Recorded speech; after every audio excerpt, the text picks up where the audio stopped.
literally minutes. Iran's formerly supreme leader, Ayatollah Khamenei, is dead.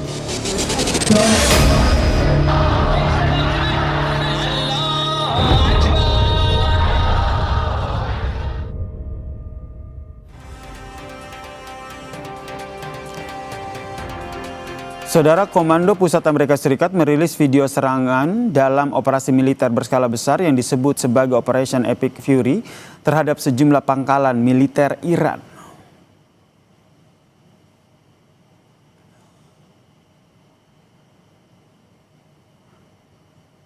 Video tersebut, saudara, menampilkan serangan presisi terhadap berbagai fasilitas militer Iran, termasuk hanggar drone, sistem rudal balistik, radar, dan juga pusat komando Korps Garda Revolusi Islam. Rekaman juga menunjukkan jet tempur F-18 lepas landas dari kapal induk serta peluncuran rudal dari kapal perusak AS di laut.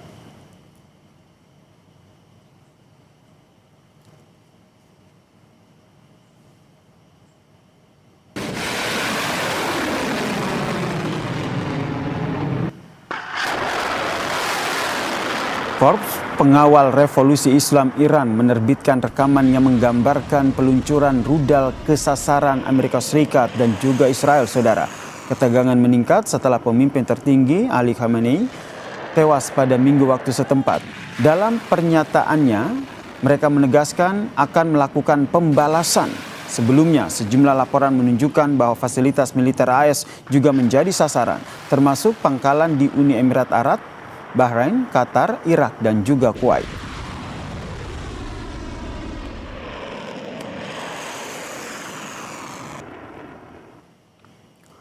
Sementara itu, saudara, salah satu kota yang dihantam rudal Iran adalah Beit Shemesh di sebelah barat Yerusalem. Layanan darurat Israel menyebut sedikitnya 9 orang meninggal dunia dan 28 cedera dalam serangan tersebut. Ini menjadi serangan paling mematikan di wilayah Israel sejak gempuran ke Iran.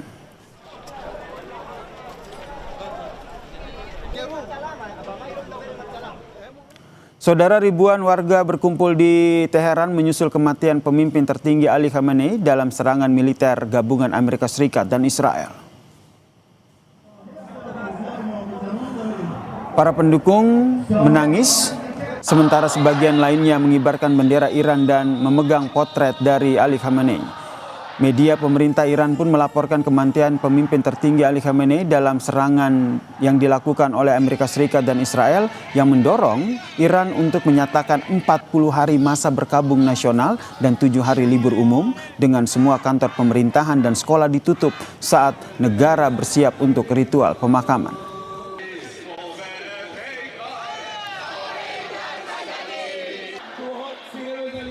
Literally minutes. Iran's formerly supreme leader, Ayatollah Khamenei, is dead.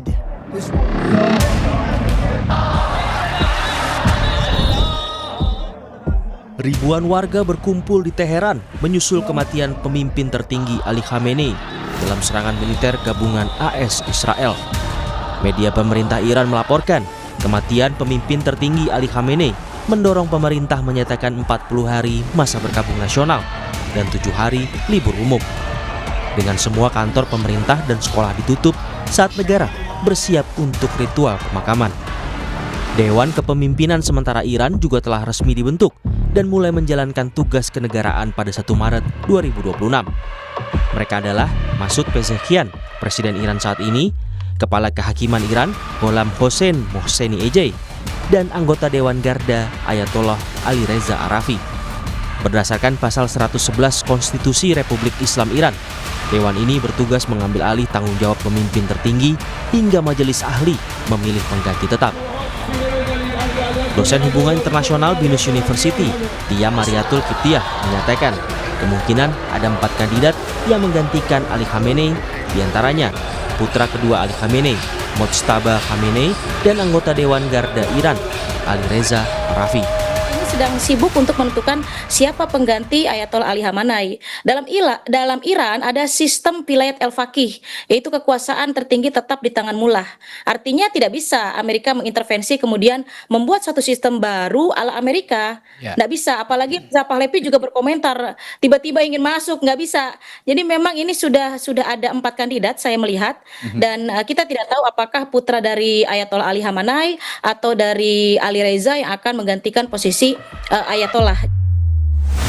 Sementara itu, Presiden Amerika Serikat Donald Trump mengatakan ia memiliki daftar 3 nama untuk memimpin Iran.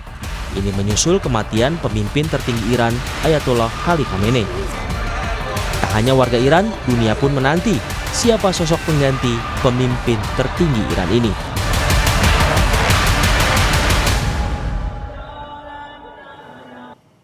Saudara, Iran telah membentuk Dewan Kepemimpinan Sementara pasca gugurnya pemimpin tertinggi Ayatollah Ali Khamenei. Lalu siapa yang nantinya akan memimpin Iran setelah Ali Khamenei meninggal dunia? Kita bahas bersama dengan Dubes RI untuk Iran tahun 2012-2016, Pak Dian Wirengjurit, dan juga pakar hukum internasional Unpar, Mas Julius Purwadi yang telah bergabung bersama kami. Ini kita masih menunggu kehadiran dari Pak Dian, namun saya ke Pak Julius dulu. Mas Julius melihat dengan dengan kematian Ali Khamenei ini, nanti eskalasinya akan seperti apa, termasuk mencari sosok pemimpin baru pengganti dari Ali Khamenei ini? Ya, eskalasinya seperti apa pasti tergantung siapa yang akan terpilih. Tapi tampaknya kalau kita melihat Trump akan gagal kali ini dalam kasus Iran, pergantian pemilihan Iran. Jadi yang saya membaca adalah maunya Trump kan ini berganti orang, berganti rejim. Dan tampaknya mungkin itu tidak akan terjadi. Orangnya bisa ganti, tetapi cara berpikir, gaya kepemimpinan, sikap terhadap Barat itu akan sama. Dan ini yang sekarang sedang diproses di Iran sana. Jadi eskalasi akan tetap meningkat, Mas Yaser. Melihat eskalasi tetap meningkat ya. Kalau dari internal Iran sendiri, ini kan sebenarnya dewan transisi, dewan pimpinan sementara juga sudah terbentuk dengan ada 3 orang di situ. Salah satunya ada Presiden Iran, kemudian ada juga Kepala Kehakiman dan juga anggota Dewan Garda. Dari hemat Anda, dari 3 orang yang berada di sini, apakah juga bisa memiliki kans untuk menjadi pemimpin tertinggi Iran? Bisa saja gitu. Tetapi dalam hemat saya, pengganti Ayatollah Khomeini harus ada 3 kriteria. Yang pertama menguasai Islam Syiah, kemudian menguasai dan berpengaruh di politik, termasuk di majelis pakar, dan tentu saja adalah berpengaruh dalam garda revolusi. Dan tampaknya gitu ya, dari 3 ini barangkali punya titik kelemahan. Tidak 3 hal itu dikuasai gitu. Sehingga gitu, ada 3-4 nama yang muncul sekarang, ya, harus kita lihat dari mereka gitu. Siapa yang berpengaruh secara agama, Syiah, siapa yang berpengaruh secara politik, termasuk menguasai birokrasi, dan tentu saja yang berpengaruh di garda revolusi. Mas Yaser. Ada nama lain juga yang muncul selain 3 nama yang saat ini menduduki posisi sebagai pemimpin sementara begitu, yaitu putra kedua Ali Khamenei, Mojtaba Khamenei. Anda melihat ini, apakah ini juga menjadi sosok yang kuat? Ya, barangkali kuat gitu, karena dia dekat dengan garda revolusi. Tetapi kelemahan dia adalah dia bukan ulama dengan posisi yang cukup tinggi, yang cukup berpengaruh.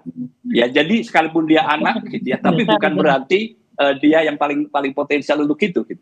Dan satu lagi persoalannya adalah selama ini kan masyarakat Iran tidak senang dengan garis keturunan. Itu kan yang sudah muncul gitu ya. Salah satu pasti yang kenapa Mojtaba Khamenei tidak gitu ya. Mungkin karena garis keturunan tadi gitu. Mas Yaser. Oke, kemudian yang menarik adalah Presiden Amerika Serikat Donald Trump juga ternyata sudah mendapatkan 3 nama. Nih, Anda membacanya seperti apa? Apakah ada keterkaitan, ada campur tangan dari Donald Trump terkait dengan pengganti dari Ali Khamenei ini? Ya, ini kan gaya Trump ya, gaya Trump yang kita selalu baca ya gitu. Ketika dia menggulingkan sebuah rejim dimanapun gitu, lalu kemudian dia akan menggantinya dengan orang yang pro Amerika. Gitu. Saya curiga 3 nama tersebut pasti orang pro Amerika, yang pertama. Lalu kemudian pro Amerika juga sangat lemah posisinya. Dan ini sebetulnya menunjukkan bahwa ada skenario di belakang layar dari serangan Amerika Serikat yang sudah dilakukan di hari Sabtu, yang kemudian sayang sekali Pak Ayatollah Khomeini meninggal, dan membuka mata kita gitu bahwa tujuan dari serangan ini adalah mengganti orang dan mengganti rejim, dan orangnya harus orangnya Trump. Dan menurut saya ini bisa gagal, Mas Yasser. Baik, saya juga ingin menyapa Dubes RI untuk Iran 2012 hingga 2016, Pak Dian. Pak Dian. Baik, kita masih mencoba memperbaiki sambungan komunikasi kita dengan Pak Dian, Dubes Republik Indonesia untuk Iran tahun 2012 sampai 2016. Pak Dian, suara saya terdengar jelas? Pak Dian? Oke, saya ke Mas Julius lagi. Mas Julius, yang kita lihat banyak yang juga akhirnya banyak spekulasi yang muncul terkait dengan kematian dari Ali Khamenei ini. Ada yang menyatakan bahwa ini menjadi titik terendah dari Iran sehingga Amerika Serikat juga akhirnya bisa mengalahkan Iran. Tapi ada juga yang berpendapat ini menjadi titik balik Iran untuk kembali melancarkan serangan besar-besaran. Anda melihat dua perbedaan dari pandangan ini seperti apa? Ya, ada dua perspektif tersebut, saya setuju ya, betul. Ya. Dan menurut saya Trump salah perhitungan dalam hal ini. Jadi dalam serangan yang pertama, di jam-jam yang pertama, memang jelas yang disasar adalah pemimpin tertinggi. Itu jelas gitu. Dan skenario Trump adalah kalau pemimpin tertinggi gugur, gitu ya, artinya akan mudah menempatkan orangnya. Gitu. Dan prosesnya akan menjadi mudah. Gitu. Jadi betul-betul titik balik, tetapi dalam perspektif yang menguntungkan Amerika Serikat. Namun justru saya melihat bahwa tidak semudah itu. Gitu. Karena ternyata Trump harus menjalankan skenario berikutnya ketika dia akan menempatkan orang yang pro Amerika Serikat, yaitu dengan mengerahkan massa, gerakan sosial, intelijen bergerak, gitu ya, dan itu salah satu yang paling mungkin mendudukan orangnya Trump, pemimpin pro Amerika Serikat di dalam bentuk pimpinan di Iran. Pak Dian.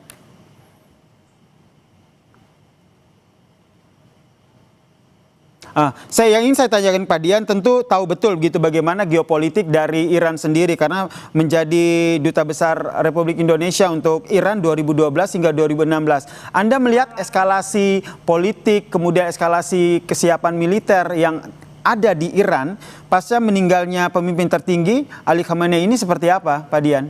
Jalan bagian di sini nggak salah.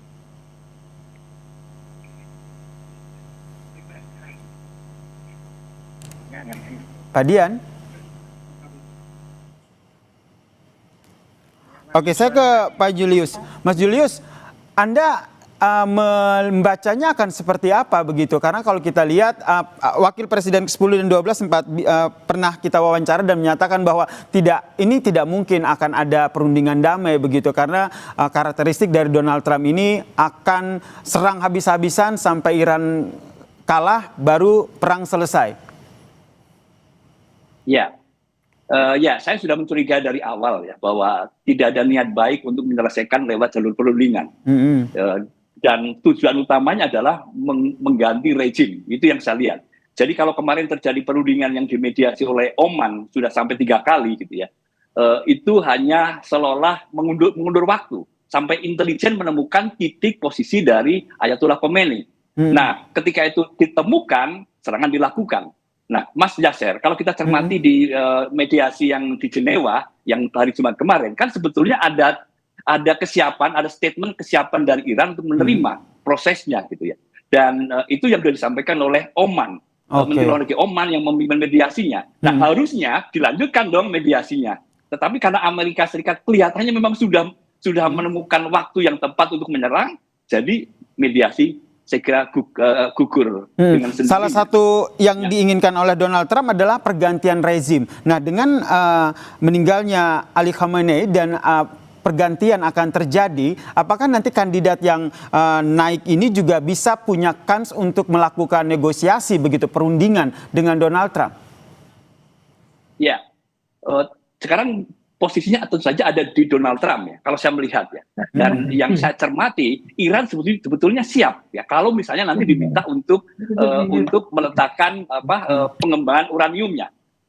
Dan saya kira kalau yang saya lihat sebetulnya kalau apakah Iran punya senjata nuklir, ini kan framing yang dibentuk oleh Amerika Serikat dan kita tidak melihat itu gitu. Kita tidak menemukan itu gitu.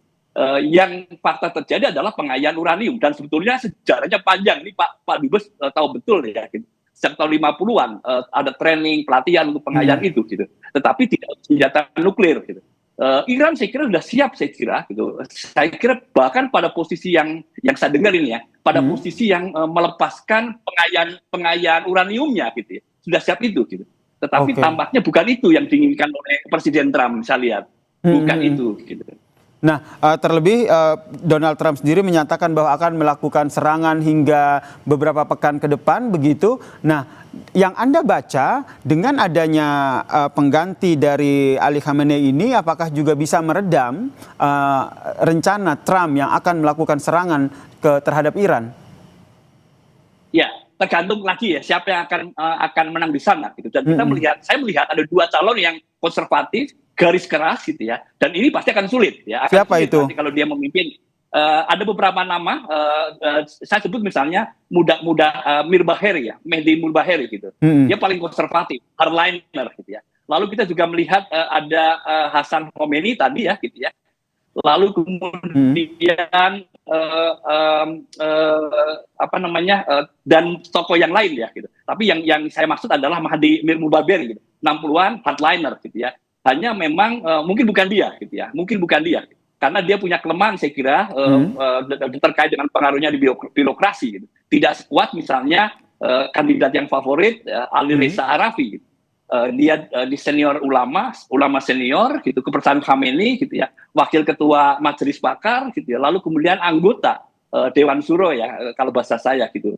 Nah, ada Guardian Council gitu yang ditunjuk langsung oleh Ayatollah Khomeini, anggota cuma 12. Baik. Jadi ya saya kira itu gitu, Mas. Kita nantikan ya, ini ada sejumlah nama yang menguat untuk menggantikan posisi dari pemimpin tertinggi Iran Ali Khamenei yang telah meninggal dunia, dan harapannya pemimpin ini bisa membawa perubahan begitu ya, tidak terjadi lagi peperangan di Iran. Terima kasih pakar hukum internasional dari Unpar telah berbagi perspektifnya di Kompas Petang. Salam sehat.